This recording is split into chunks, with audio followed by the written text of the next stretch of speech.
What's up, guys? Today we're back at Devou, and this is the first time ever recording Devil's Backbone.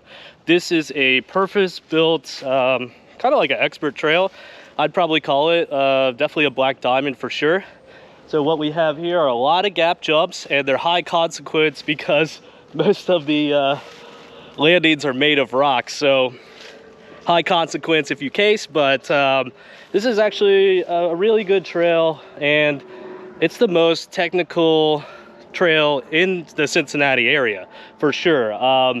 The guys that built this were sanctioned by Cora, and they go by the name of MTB House. So I don't know if it's a company or just a group of guys, but they've definitely got a Facebook group, stuff like that. And anyway, they built these trails all by hand. Can't remember how long it took, but they did have an opening day the beginning of this year. So I was able to come down the trail for the first time. However, I didn't hit anything, I didn't jump anything. It looked very intimidating because it's just not something you see regularly around the Cincinnati area for mountain bike trails.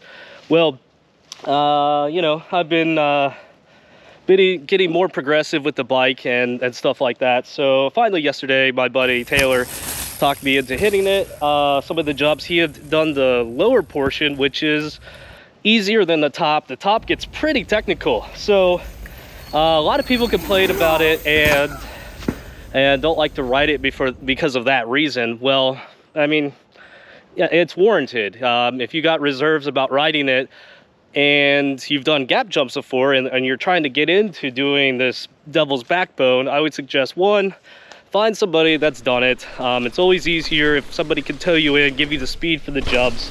Two, you'll want to start down here at the bottom section. So I'm actually pretty close. The bottom of the trail, or the end of Devil's Backbone, is just right down there, maybe 2 switchbacks away, and then it goes down to Train Surfer. So that's where I'm at. I'm just a few switchbacks up the hill, and I'm at the kind of smaller jumps.